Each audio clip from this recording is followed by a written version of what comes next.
안녕하십니까, 이리온 스튜디오입니다.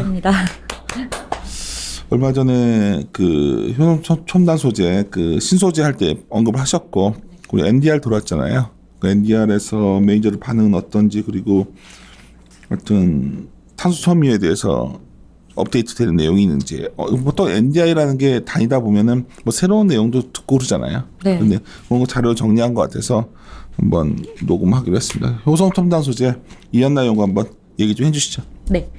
대부분 효성 첨단 소재하면 타이어 보강제만 좀 생각을 많이 하세요. 그래서 사실 2분기 때는 뭐 자동차 공장들 셧다운 되면서 뭐 효성 첨단 소재 전체적으로 뭐 실적 안 좋겠다, 이 부분들이 굉장히 강했고, 대부분 NDR도 약간 이쪽으로 많이 돌았다면 사실 이제 효성 첨단 소재가 큰 그림에서 하고 싶어 하는 일은 타이어 보강제로서는 이제 캐시카우 역할을 하고, 그다음에 이제 아라미드, 탄소 섬유, 이걸 굉장히 일찌감치 키운 신소재들이에요. 근데 지금 현재 아라미드하고 탄소 섬유 둘 다 실질적으로 실적이 나오고 있는 상황입니다. 그래서 정말 좀 주목을 해서 봐주셔야 될 것 같고요.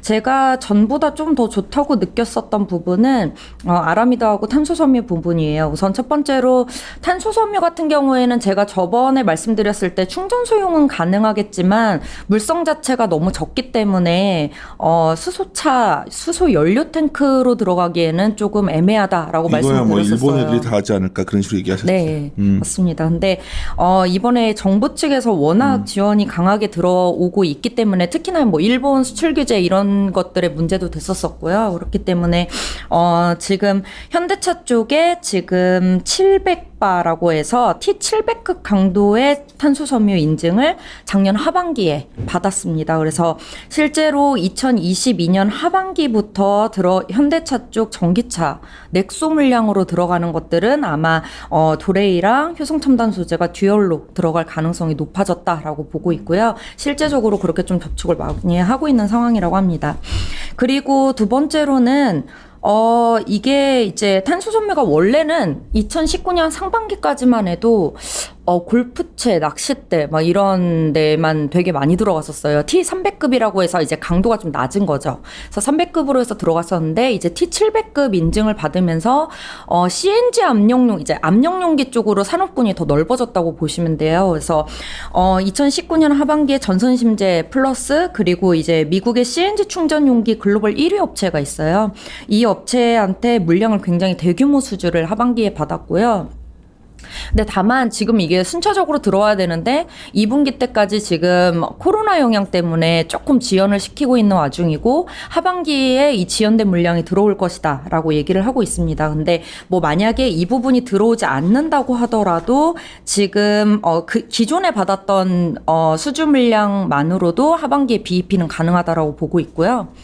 탄소 섬유 같은 경우에는 사실 뭐 도레이 기준으로 보면 만약에 자동차에 들어갔다 하면은 33%까지도 나오는 그런 소재예요. 그래서 지금 현재 탄소 섬유로는 이제 BEP 뭐 이제 고정비 커버에 대한 부분들이 있기 때문에 BEP 달성이지만, 아마 이제 뭐 물량이 계속적으로 지금 증설 계속적으로 하고 있고요. 지금 증설해서 총 캐파 4,000개 중에 풀 캐파 돌리고 있기 때문에 여기에서 계속 증설 들어간다면은 뭐 15% 이상, 20%대 초반까지도 충분히 가능성이 높은 소재입니다. 그다음에 이제 아라미드가 정말 좋아요. 아라미드가 원래는 5G 광 케이블 쪽으로만 많이 들어간다라고 해서 뭐 이제 적당히 수요가 올라오는구나 이렇게 생각을 했었었는데, 아시다시피 타이어 보강제, 효성 첨단 소재가 타이어 보강제를 내서 이제 유럽 쪽에 뭐 미쉐릴이라든지 구디어 같은 이런 타이어 업체들한테 거의 75% 이상 매출이 나오고 있는 기업이었는데, 여기에 타이어에 폴리에스터랑 이제 아라미드가 같이 혼용을 해서 들어가게 됩니다. 그래서 이쪽은 지금 없어서 못 팔 정도로 수요가 지금 증가를 하고 있고요. 특히나 공급하는 글로벌 업체들이 미국의 듀퐁, 그리고 일본의 테이진, 국내에서 이제 코오롱 인더스트리하고 효성첨단소 이렇게 4개 업체만 90% 이상 공급을 하고 있어요. 그래서 수요를 지금 감당하지 못하는 수준이어서 실제로 가격도 상승하고 있고 수요도 지금 폭발적이어서 계속적인 증설로 이어질 것 같습니다. 다 내용이 좋은데, 근데 고민이, 저 같은 스타일은 숫자가 안 나오는 기업을 별로 안 좋아하고 그렇죠. 현재 난 레이티드니까 이게 네. 사업부별로 이게 보면 사실은 타이어 보강제가 다잖아. 그러니까 아직까지는 그러니까 네, 맞습니다. 사업부에서 이제 보면 뭐 타이어 보강제가 안 좋다는 거는 2분기 실적은 뻔한 얘기네. 그렇죠. 네. 올해 연간으로 뭐 다 별로 없는 거 아니야. 네, 1분기보다 2분기가 더 안 좋습니다. 그러니까. 네. 근데 물론 탄수섬유나 이건 상당히 매력적이고 관심이 가는데 그러니까 각자 스타일의 영역이 있겠지만 저는 이게 좀 더 가시화되고 뭔가 일단 타이어 보강제 좀 돌아서야 뭐 캐시카우가 들어오든지 하겠어. 이건 언제쯤 되고 자동차가 돌아야 되는 거 아니야? 지금 5월부터 가동이 이제 슬슬 시작이 됐다고 얘기는 하잖아요. 근데 실제적으로 자동차 업체들도 가동을 시작했다고 하더라도 지금 50%대 정도밖에 가동률이 안 돌아섰기 때문에 본인들 입장에서는 지금 더 가동률이 낮은 상황이에요. 그래서 3분기에 턴은 하겠지만 생각보다 그렇게 확 턴할 것 같지는 않고요. 그래서 한 4분기쯤은 가야 좀 좋아질 것 같습니다. 그러니까 저도 미래의 기업이고 좋은 기업이 될 거라는 생각도 들지만 아직 이게 좋은 기업이라고 생각이 확신이 안 되는 건 이런 부분인데 그러니까 굉장히 우리 이한나 연구원은 새로운 거를 연구해서 이렇게 제시하고 이걸 잘하시고 있기 때문에 굳이 뭐 이건 태클 거는 게 아니라 그 부분이 좀 더 확실해져야 장기 투자자들은 확실히 베팅을 할 것 같다는 생각이 들어. 어떻게 생각하세요? 전 너무 답답한가요, 제가? 왜냐면 저도 예전에 이제 화학 퓨어캠이라든지 어쨌든 이것도 지금까지는 퓨어캠으로 볼 수도 있잖아요. 근데 퓨어캠을 봤었을 때 정말 이제 스프레드 플레이가 끝이겠지 이렇게만 생각을 했었는데 지금 LG화학 어느 순간에 뭐 비중도 많이 오르고 이러긴 했지만 생각보다 전기차 플레이 했던 거 2010년부터 계속 했거든요. 그래서 그런 식으로 주가가 이제 차별화돼서 가기 시작했다라는 소리는 이게 장기 사이클이 너무 길어지다 보니까 퓨어캠 쪽을 아예 성장성 있는 거 아니면은 그냥 포트에서 거의 약간 제외는 아니고 일정 비중만 담고 간다든지 이런 식으로 가는 영향들이 커졌다고 이런 보고 반론은 있어요. 아주 마음에 들어요. 그냥 저 같은 사람은 퓨어캠에 대해서 아시다시피 굉장히 부정적이잖아요. 제가 이제 이하나 영화한테도. 근데 이제 그렇기 때문에 이런 섹터에서는 오히려 굉장히 가능성에다 베팅을 해야 된다. 네, 그리고 LG화학을 특히나 타핑이니까 이하나 영원도. 그리고 특히나 수소차 같은 경우에는 글로벌리 당장 가시화될 수 있는 부분은 없습니다. 아시다시피. 그치, 뭐. 네, 그래서 지금 수소차 이제 작년에도 마찬가지고 올해도 마찬가지고 전기차 밸류에이션 어느 정도 높아진 다음에 수소차를 또 드라이브를 거는 이유는 이제 예전에 전기차 기대감 갔던 거랑 같은 측면이라고 보시면 되고 특히나 우리나라 같은 경우에는 수소차 육성이 필수 요건이 어떻게 보면 되기 시작을 했어요. 메인으로 많이 가져가고 있기 때문에 정말 나중에 장기적인 그림도 수소 경제 쪽으로 갈 수밖에 없고 그런 측면에서 이런 부분들이 그래서 이건 성장주 플레이를 잘하신 분들이 해야 되는 종목이지. 네, 맞습니다. 섣불리 아마추어들이 다룰 수 있는 종목 같지는 않아. 네. 근데 좀 그리고 굉장히 효성그룹 전체를 한번 다 훑어봐야겠는데 보니까. 네, 그건 확실히 남아 수소 쪽 관련해서 뭐 여러 가지. 내 생각에는 효성그룹 전체를 한번 좀 더 들어가 봐줬으면 하는 마음이 들고 또 이런 종목은 또 유통 물량도 적네.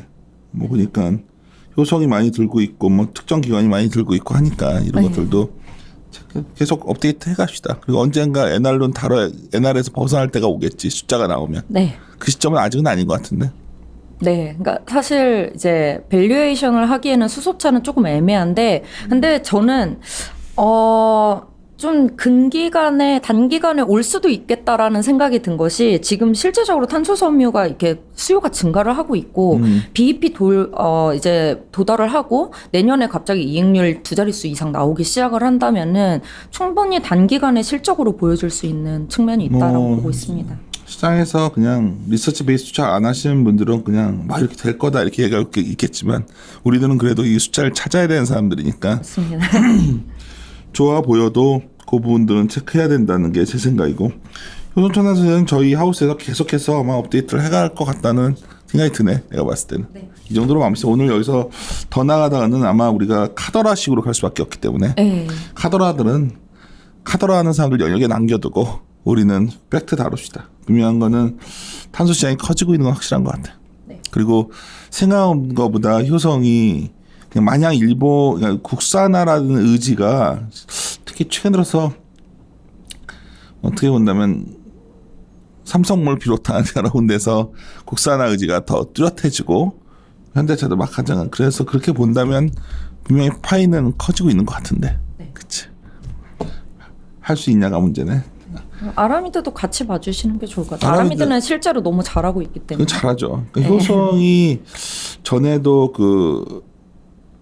가벼운 거 뭐였죠? 그거 뭐 열심히 그것도 했었고, 그래서 이쪽으로 많이 신소재 쪽을 잘하고 있는 것 같아서 네. 효성을 다 같이 한번 다뤄봐야 될 것 같다는 생각이 드네, 자꾸. 현천 다시 할땐 NDR 갔다 왔더니 더 자신감이 생기신 거죠? 말씀을 하시고 싶은 거는. 맞습니다.